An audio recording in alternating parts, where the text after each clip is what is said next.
Hola, soy Daniela Dávila y quiero compartir con ustedes el concepto de evaluación de competencias. Vamos a trabajar entonces sobre dos términos muy utilizados, el de competencias y el de evaluación. Primero recordemos entonces de qué se tratan las competencias. La Universidad Católica Boliviana ha desarrollado una definición de lo que es una competencia y la manifiesta así. Es un saber actuar complejo que moviliza, combina y transfiere con efectividad un conjunto integrado de recursos internos, conocimientos, habilidades y actitudes, y externos, información, recursos tecnológicos y otros que permiten afrontar situaciones de la práctica profesional con ética y responsabilidad social. Recordemos entonces que lo importante de este concepto es que la competencia es un saber hacer. ¿Qué es lo que primero recuerdan ustedes cuando escuchan la palabra evaluación? De repente una imagen similar a esta, o a esta, a esta, a esta. Exámenes. Generalmente cuando escuchamos evaluación pensamos que se trata de un examen. Pero ahora vamos a ver que la evaluación no es únicamente el asumir una prueba, sino se trata de un proceso complejo que está centrado más bien en lo que es el proceso de retroalimentación.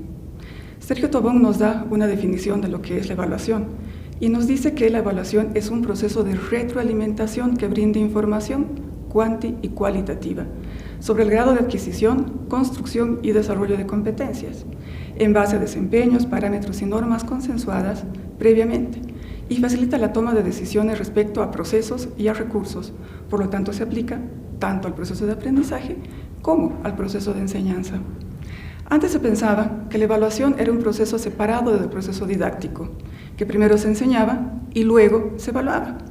En cambio, ahora no. Ahora se trata entonces de un concepto que está integrado a la didáctica.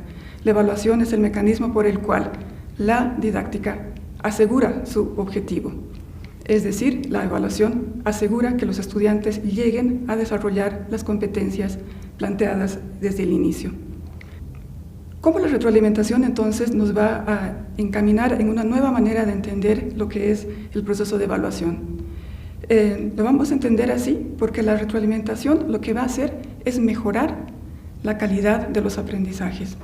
Va a brindar la información suficiente como para que el docente tome decisiones acerca de su propia didáctica y del tipo de apoyo que tiene que brindar a los estudiantes cuando recupera información que no es la adecuada, ¿no? Cuando los estudiantes tienen alguna dificultad, el docente tiene la posibilidad entonces de readecuar su didáctica o de realizar algún mecanismo de apoyo. Vamos a analizar cuáles son los principios elementales de la evaluación. El primero es que es una instancia que está destinada a mejorar la calidad de los aprendizajes. ¿Qué quiere decir esto? Que la evaluación no solamente significa entonces que vamos a dar una calificación, sino que su propósito es hacer entonces que los aprendizajes sean de calidad. Es decir, entonces, que a través de la retroalimentación proporcionará información suficiente para tomar medidas correctivas a tiempo. Constituye entonces una parte integral de lo que es la enseñanza. No está separada, como lo había mencionado antes, sino que tiene que ir del lado de la didáctica para asegurar que la didáctica esté haciendo lo que debe hacer. Se centra además en la fortaleza de los estudiantes. Esta es una característica muy interesante de la evaluación porque, como veíamos antes, generalmente la evaluación se la asimila a un proceso más bien negativo, ¿no? De estrés, de únicamente entonces probar lo que uno conoce. Pero muy pocas veces se reconoce las fortalezas y los avances que los estudiantes van desarrollando en su proceso de evaluación y también de aprendizaje. Entonces, el reconocimiento de las fortalezas de los estudiantes va a no solamente motivar a los estudiantes para continuar con su aprendizaje, sino que también les va a indicar cuál es la línea sobre la cual están partiendo y hasta dónde pueden ellos llegar. Otro de los elementos que caracterizan a la evaluación es que utiliza el error como una ocasión de aprendizaje. El error, de manera tradicional, ha sido sancionado, ¿no? Todos tenemos miedo a equivocarnos, a cometer errores, y eso viene entonces de una tradición de la evaluación que castigaba. En cambio, cuando la evaluación es comprendida como un proceso de retroalimentación, el error es un momento óptimo, apropiado, como para poder cambiar, como para poder mejorar, como para poder aprender de nuestros propios errores, como también de los errores que cometen nuestros compañeros. E incluso el profesor tampoco está exento de cometer errores alguna vez. Además, el proceso de evaluación se constituye en un momento colaborativo, donde no solamente el profesor es el que emite un juicio, sino que también es el propio estudiante y sus compañeros. El profesor entonces ya no hace una tarea aislada, sino que reúne la información proveniente de diferentes fuentes para poder tomar decisiones sobre cómo encauzar mejor el aprendizaje de sus estudiantes. Además, en la evaluación actual se evalúa a través de situaciones auténticas y en contextos significativos. ¿Qué quiere decir entonces? Que si nosotros estamos enseñando de manera significativa a partir de situaciones auténticas, muy cercanas al futuro ejercicio profesional, la evaluación debe ser igual, debe ser a partir de situaciones reales y lo más cercanas posibles, ¿no?, a lo que los estudiantes van a encontrar en su vida profesional. Además, se incorporan situaciones problemáticas donde no solamente los estudiantes tengan que repetir conceptos, ¿no?, o procedimientos, sino que ellos tengan que relacionar estratégicamente todos sus conocimientos para poder dar respuestas a diferentes problemáticas, ¿no? Lo que lo había mencionado antes también, que es muy importante, es diferenciar que la evaluación de la calificación. No todas las evaluaciones generan calificación, y esto es algo importante de recordar. No todo lo que hacen los estudiantes debe ser calificado, pero sí evaluado, es decir, debe ser retroalimentado.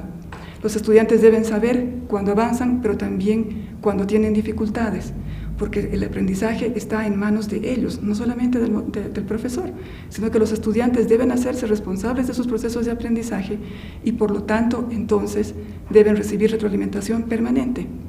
Pueden equivocarse, acabamos de ver que el error es fuente de conocimiento y de aprendizaje, y por lo tanto no deben ser calificados cada vez que se equivoquen, ni cada vez que lo intenten, sino únicamente la calificación es aplicada cuando los estudiantes deben demostrar ya los resultados de su proceso educativo, es decir, al finalizar una unidad de aprendizaje o al finalizar toda la asignatura. Estos elementos van a hacer que nosotros cambiemos radicalmente la manera en la cual estamos comprendiendo las funciones y los momentos de la evaluación. Ahora vamos a poder comprender entonces cómo y por qué se hace una evaluación diagnóstica, una evaluación formativa, una evaluación de promoción, recordando que siempre la finalidad de estas es la retroalimentación. Al inicio será entonces para que el profesor pueda ajustar su plan. Durante el proceso será para que los estudiantes y el profesor tomen medidas correctivas y al finalizar será para que el estudiante sepa cuál es su nueva línea base sobre la cual va a continuar con su proceso de aprendizaje. Ahora podemos entender entonces también por qué se da la auto, la co y la heteroevaluación, cómo ellas van a contribuir entonces de manera de que el estudiante reciba mayor retroalimentación, no solamente de su profesor, sino también de sus compañeros y también de sí mismo, ¿no? Y vamos a entender también entonces por qué la evaluación de competencias se realiza mediante pruebas y solamente al final, ¿no? Estas pruebas, al nosotros generar entonces una evaluación auténtica, tienen que estar basadas en productos y desempeños, que son por eso muy parecidos a lo que van a realizar en la vida real. Estos productos y desempeños además deberán ser comparados con criterios previamente establecidos y no solamente al gusto del profesor, sino a la definición de la competencia que ha sido socialmente redactada. Y una vez que se haga la comparación entonces entre lo que es la evidencia en relación a los criterios de su evaluación, tendremos entonces la posibilidad de emitir un juicio sobre el nivel de nuestros estudiantes en cuanto al desarrollo de sus competencias. Muchísimas gracias.